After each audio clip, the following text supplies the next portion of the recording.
Ladies and gentlemen, boys and girls, welcome back to another episode of Talking Halos. I am your host today, Jared Tims, and I'm joined alongside my co-host, my partner in crime, John Craine. This is the first time in a while we haven't had Nate, but John, what's up? How you doing? This is good. Well, yeah, this is the first time in a long time it's just been you and me. That was rare. That was usually when Derek, like Derek today. Like Derek had an issue. His kid was sick. So I think that's the last time you – oh, no, that's not true. I did a couple with you. But anyways, glad to be here. Not so stoked about the off season so far here, or the beginning of this season, but we'll talk about that. We're getting there. We are going to definitely talk about that. And happy spring training opening day as well. Friday, spring training opening day. I'm excited. Are you excited to watch some Angels spring training baseball? I know these games actually get tough to watch after a while. Like you watch the first one, you watch the second one, and then like 4 hours long games are pretty tough to watch, I think. But it's cool to see the minor leaguers play in spring training. It's good to see baseball back on a field. I'll say that. I'm excited for that. So as you guys all know, I like to start this podcast off with a question, and John's been doing a lot of research. So he is now our analytics guy as well. Absolutely. I think, whose war do you want me to review with you to go into to break down for you? I'd be happy to do it. But by the way, you make me sad talking about spring training games because, we've been playing. I've gone the last 1, 2, 3. So this has been my 4th year in a row. And I got 3. There's going to be about 6 of us at least that we're going to go. And then this all happened and no spring training for us. So, yeah, watching on the TV, it's in the daytime, right? I'm at work. I don't even see. I guess I should record, but I'll record some games once it gets getting. But anyways, and we'll break down the war thing later on. Like in an after podcast that will air at a later date. We'll get to the analytics. We'll get to the analytics eventually. Yeah, absolutely. I'm right with you. Like I say, you've been doing some research. I know you were able to, look up these players that the Angels signed today. I know you worked all day as well, so we've been cluing you in as we go here. But do you think the Angels are contenders now? I gotta ask you that. Well, I've been influenced by social media, by actual sport, the Trent Rushes and the responses from fans who've kind of turned a little bit of a corner today. Now, let me just be clear. I woke up this morning. Absolutely. I mean, I'm not saying I wanted the Angels to sign Freddie Freeman, but the fact that the Dodgers did sign Freddie Freeman was just devastating for me this morning. More in just that they just have that much money. They're that generous and will just throw money at anything. And when I know you probably saw my nasty tweet. It was kind of a nasty tweet for me where I think it was Passons or whatever said, this is the bet. He's in his 20 years of baseball. He's never seen a lineup like that. And to me, it was just a reflection of us. So this morning, all the way in the afternoon, I was kind of feeling like that. But the more I was reading about the pitching, the bullpen additions we've had, I'm getting a lot of positive feedback and kind of looking at it. The people are kind of looking at it as, well, if our starting staff isn't that strong, we got a gangbusters, top, what you said, 5. I've read even higher than that, bullpen, which we haven't had in my memory. So recent memory. Yeah, no, it's been since, the Scott Shields, Francisco Rodriguez days. And I know the Angels had a good bullpen. I think I saw a stat in 2012 or 2014 when they made the playoffs. They had a very good bullpen when they went out and traded for Vinny Pisano, and they went out and they had Joe Smith, and Houston Street had his very good year. I think they might have gotten traded for Houston Street that year. But yeah, it's been a while since they've had a dominant bullpen. You could see it starting to form last year. You saw it, you saw these young kids starting to come up, and the Angels have now good depth where they don't, have to rely on these kids either. They can make their way up, the Kyle Tylers, the Elvis Pegueros, the Jose Martes, the flamethrowers, those guys that throw 100+ miles an hour, and, we saw it in the works last year. And this is what the one thing that Perry was praised for was building a good bullpen. And we've seen it now, we've seen it. It's a lot of, and I hate to keep going back to it, but it's a lot of Billy Epler pieces. But at the same time, it's a good mix of Perry Minasian guys, and I really like what he's done this offseason, man. I I think that he has hit a lot of needs, and I know he's already said he's not done. And it wouldn't surprise me if he was thinking about going out and getting a shortstop. I know we've talked about this. We're talking about this off the record, but it wouldn't surprise me if he went out and got a shortstop now. I know to make the Angels a World Series contender, you go out and get Carlos Correa or Trevor Story, one of those guys, and Matt Duffy is your platoon guy, your backup guy, your fifth infielder, played 90 plus games. We talked about this last time, John, with the Kurt Suzuki and the Max Stassi thing. Mm-hmm. You want to split some time up. Matt Duffy, who the Angels signed as well. We'll get to some signings. He played 90 games last year, and he was, just a good player. He put up almost a 2 WAR, which is pretty solid for a guy who played 90 games. And I said this when they signed him. I said if they use him correctly, this is a good signing. If he goes out and if the Angels try to make him play 140 games, it's not going to work out very well, So I think if they go out and they go get one of those big shortstops, it's watch out. Watch out. This team is scary. This team's a World Series contender. Right now, I think, to answer my question to start it off, I think the Angels are a playoff team. I think they've snuck their way into a contender. I should say that. Let me say that. I think they've snuck their way into being a contender at the moment. Definitely a playoff contender. I think that they can contend with any team out there for sure. I do. I think they can match up. I think the offense is top 5 offense in baseball when it's all healthy and everybody seems to be healthy. And Anthony Rendon's on his revenge tour, and Mike Trout's going to be on his revenge tour, and Shohei Ohtani coming off the year he had last year. Expect a little bit of a decline, but I mean, if he puts up what we thought he was going to put up, 25 plus home runs, and he gets 10 wins on the mound, it's Shohei Ohtani, and he's an MVP candidate again. Just those 3 guys alone, and you add in Jared Walsh. Adding Rendon. Yeah, exactly. A full season of Rendon. Who'd you say? You said Trout. You said Ohtani. Trout, Ohtani, and Rendon, the big 3. Right? Oh, you did say Rendon. I'm sorry. I apologize. No, the big 3. You add those 3 guys in. And again, the Angels won 77 games last year without a lot of those guys, which is Shohei Ohtani doing his thing and Jared Walsh being an all-star and David Fletcher having somewhat of a tough year and Jack Mayfield and Phil Gosselin in the middle of the lineup. They won 77 games. So you had a healthy Mike Trout, you had a healthy Rendon, you had the bullpen that the Angels have added, you had Noah Syndergaard, and it's tough to deny that this team's looking good. I know we haven't even played a spring training game yet and such like that, but man, it's been a heck of an off season, I'll tell you that. And if Perry Minasian's true about what he says, he's not done. Watch out. He's got spending. He's already wants to go out and spend some money, it seems like. I know the Kurt Suzuki signing wasn't great, but that's a clubhouse thing. I would rather have seen him as a coach, and we've talked about that. But if that's the one blemish on this offseason, it's a good offseason. You spent $1.75. That's a $2 million blemish. I mean, granted, it's a lot when we're talking about it, but in baseball terms, it's not bad. It's not bad at all. So, you got anything else on this? I mean, the Angels are a contender, right? Have I turned you into okay contender? Well, yeah. You actually pushed me a little bit further even now. You're so optimistic. I didn't pick up that optimism on Twitter from you. I mean, I picked up on it, but not quite as enthusiastically as you're giving it to me now. I think just the caveat there is if healthy. Because, I mean, we could go back to some of our previous seasons and we could say, well, if Ohtani had been healthy here and Trout had been healthy here and Rendon had been healthy here, so, I mean, that's the big if to me, the big if and then the pitching staff. But, again, I've been sold throughout the day, started out the morning sad, ended up optimistic by the afternoon that maybe we're not getting that huge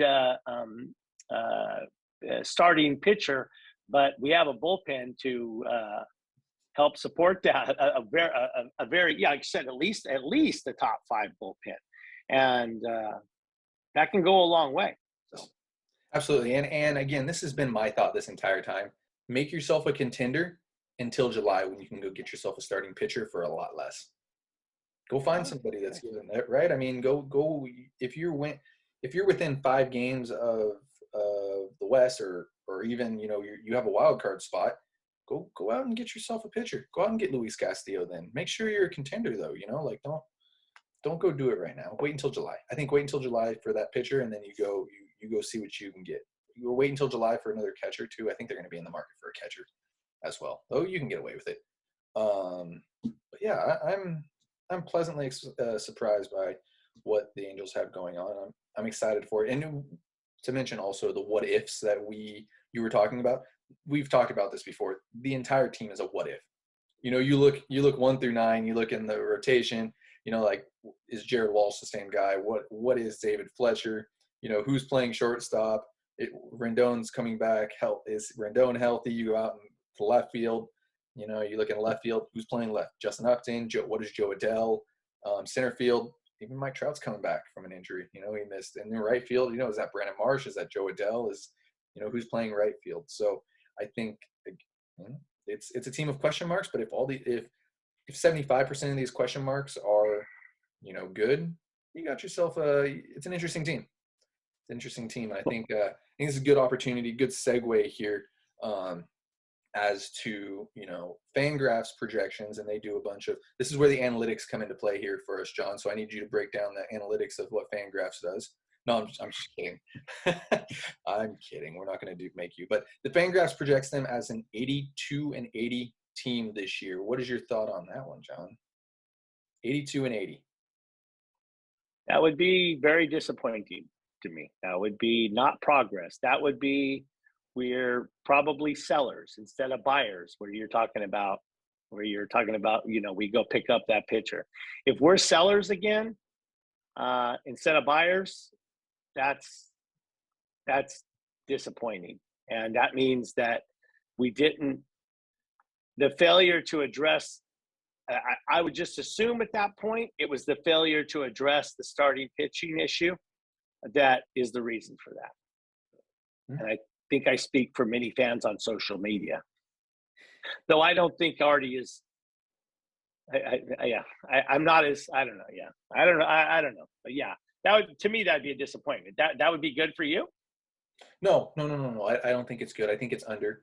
That's where the Fangraphs projections came out the other day. It has them an 82-win team at the moment. I just wanted to feel it out there and see. I know before today I would have been like 82 wins. That seems about right. But you got the bullpen a little bit better. You got yourself a nice fifth infielder in Danny Duffy, and again we'll talk about those signings there in a second. And I think 85 to 87 wins at the minimum is good, and I think 87 wins is probably what's going to get you in the playoffs this year with the expanded playoffs as well. I think 87 wins is about. Oh yeah, you're right. Okay, yeah, you're right. I just don't want to see any sub 500 teams make playoffs. I don't want to see that Dodgers, the NL West thing from what was it, 10 years ago now, that I think the Dodgers got in at 82-80. They won the NL West that year, and that was kind of tough. So. But yeah, I think right now where the Angels stand, and this is let's see, we're recording this on Thursday, we're talking Friday, without the Angels signing another player, which Perry-Mason seems like he's going to go sign. 85 is 87 wins, and I think you're right on there. I think it's close. I do think it's close. So, John, you got anything else on the projection side of things, since you're my analytics guy today? Yeah. No, I'm good. Like I said, if we're buyers, if 85 win, I did forget about the expanded playoffs. I hope we never become. I hope MLB never becomes like the NBA, where you've got teams well under 500 that are still have play-in options. I was good. I mean, I guess I like the expanded playoffs, but I'm from the 80s, so I mean, I remember. I like expanded playoffs to an extent. Like, I don't like the NBA. I don't think half the teams need to make it to the playoffs. But yeah, I hope it never comes to that. Yeah. So be it. We don't make the rules, unfortunately. If we did, it'd be a little bit different of a league. So let's get on to those signings real quick before we let everybody go. We're gonna keep this podcast pretty short. I know one of John's friends, and who listens to the podcast and says keep it short. So we'll keep it short for him. He likes it when it's shorter. He doesn't want a 90-minute podcast. That was the feedback I got off of live in-person feedback. I like it. I like that. I'm cool with that. I love the feedback. So before we get there, though, guys, thanks so much for listening to this podcast here, Talking Halos. Drop us a review wherever you're listening to it. Leave us a comment on YouTube if you're watching us on YouTube, and tell us how we can get better, how we can get worse. Doesn't matter to me. I look at all of them and we take it for granted. Like I said, it's a short podcast. I'm all for it. I am all for it. You can follow us on all our social medias, of course.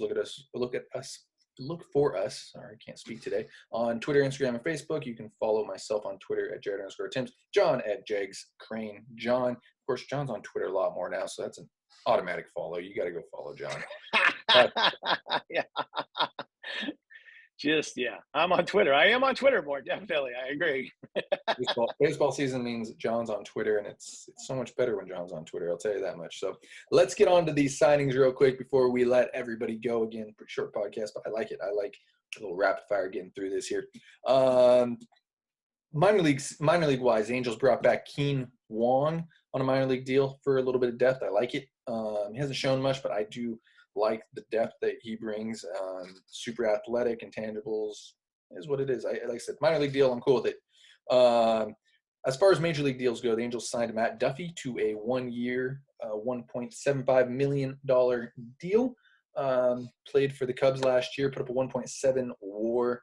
I think he slashed about 280, 330, and 4. Well, maybe not 4. I think it's 410 in that area. And it was a little bit slightly above average offensive player. I put up a 102 WRC plus in that range. Good defender as well. Can play all over the diamond. I think he played 5 positions last year. All 4 infield positions, played a little bit of left field. So I think that brings a lot to the table. Like I said again, if Matt Duffy is playing 140 games, we have a little bit of an issue. But if Matt Duffy's playing 90 games that he played last year, I'm cool with it.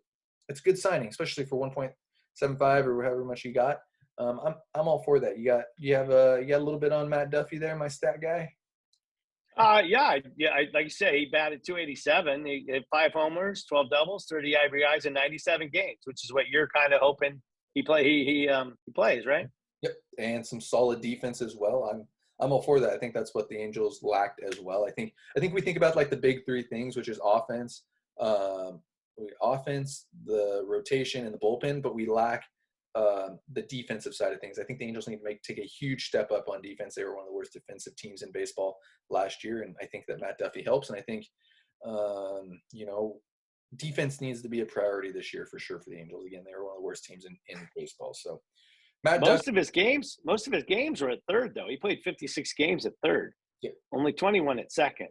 Yeah. And I hope he plays as close to 0 games at third this year, because I hope somebody else plays most every game at third. Yeah. No, I'm with you on that one, and it brings a lot of depth. This signing also does bring a lot of depth to the table when it comes to the infield. You got Matt Duffy now. You have Luis Renifo. You have David Fletcher. I'm trying to pull up this list here as we go here. Let's see. You have Jack Mayfield still. You have Luis Renifo, if I didn't say him already. You did?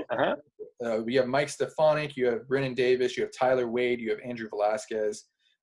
You have a plethora of players that can play in the infield now. I would still like to see them go get a big name.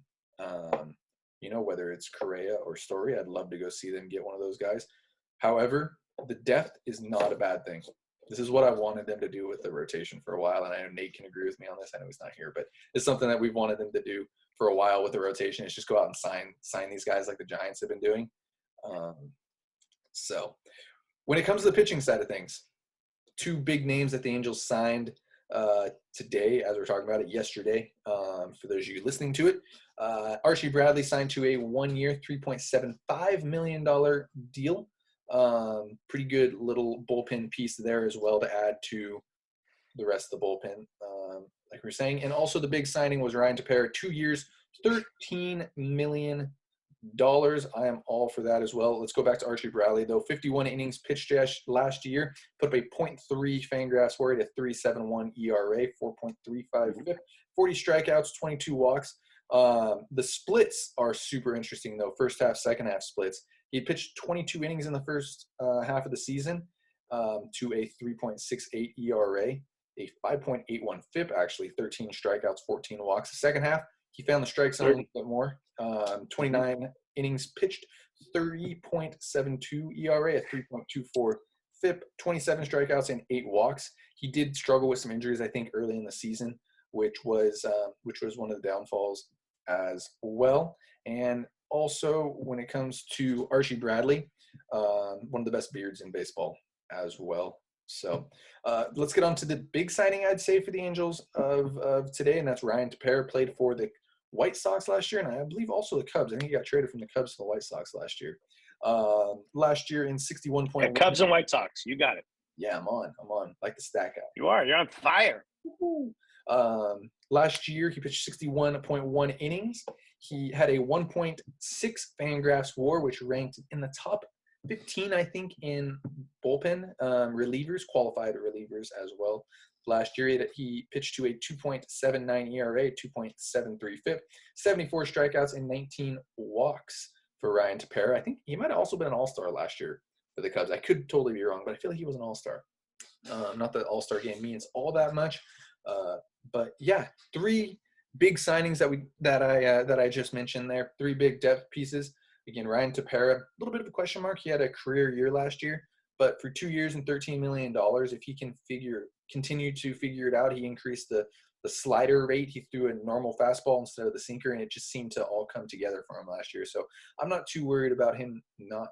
He's going to see a little bit of a decline, but nothing crazy. So, John, what do you got on these guys? How are you feeling on the bullpen now? A little bit better? These are the ones that kind of changed my mood today from my morning, where I was just mostly just jealous that the Dodgers signed. Dodgers increased their salary. Their salary. Yeah. Why am I forgetting Freddie Freeman? Yep. Funny thing is I know I'm getting sidetracked after the question you asked me, but I actually ordered the Freddie. Since we're moving to the East Coast here, I actually ordered a FOCO Freddie Freeman first baseman. So they're going to be my de facto National League team. So now I'm going to have a Freddie Freeman World Series, and he's going to be wearing a Dodger uniform next year. Yeah. It's okay. It happens. I know it's okay. I'm good. I've met Freddie a couple times. He's a good guy. So. It seems like a great guy. Fantastic human being. Fantastic family. But yeah, this is what turned my day around. This is what cheered me up today, because like I said, I'm trying to find out if he was an all-star. I don't see it mentions all-star, but more power to him if he is, because he does have good numbers. Yep. Had a fantastic year last year. So, John, let's get to the bullpen. I know we've been talking about the bullpen, but the bullpen's actually looking pretty solid right now. When you look at it, you have Raisel Iglesias in that 9th inning spot. Mike Myers, Aaron Loop. I think that Michael Lorenzen finds his way to the bullpen. These 2 guys that we mentioned as well as Mike Myers. If I didn't mention him already, Gerardo Reyes, Jose Quijada, Austin Warren, Andrew Wantz. I mean, the Angels, like I said, we talked about it at the beginning of the show. There's good depth now. The Angels don't. There was a while, and I know, during the tough times, and I know we're kind of still in the tough times of Angels baseball, but it felt like the Angels were going out and getting guys off of that were just designated for assignment, and it was like, oh, this guy makes the Angels better. When you're picking guys up that got released from teams, it probably doesn't make you better. So it's just good to see the depth that the Angels have right now throughout everything. Like the infield, we talked about it. There's a plethora of guys the Angels can pick from to play the infield this year. The bullpen, I think they're missing a little bit of depth in the rotation, but that can come over time. And they don't need to bring up guys for the bullpen like Sam Bachman.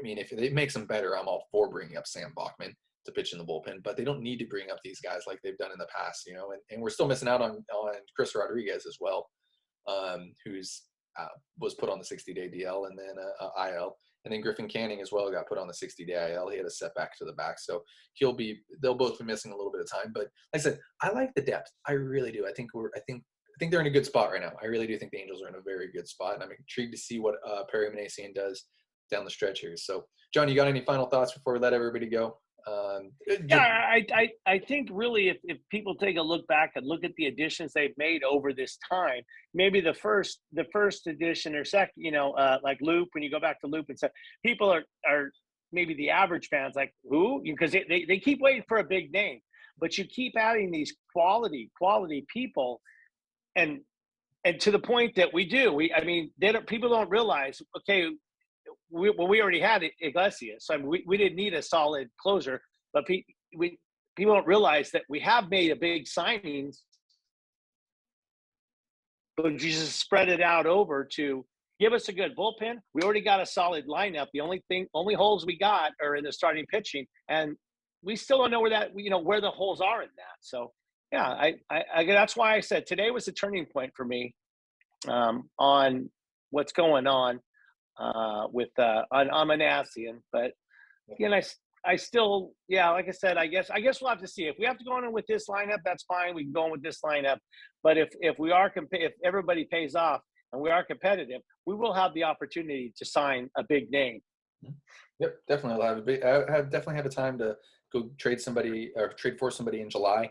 And I'm just going to continue with my theme here. I know that fans hate this, but they didn't need to go get the best guy. They needed to go get the right guys. I think the Angels have the best guys.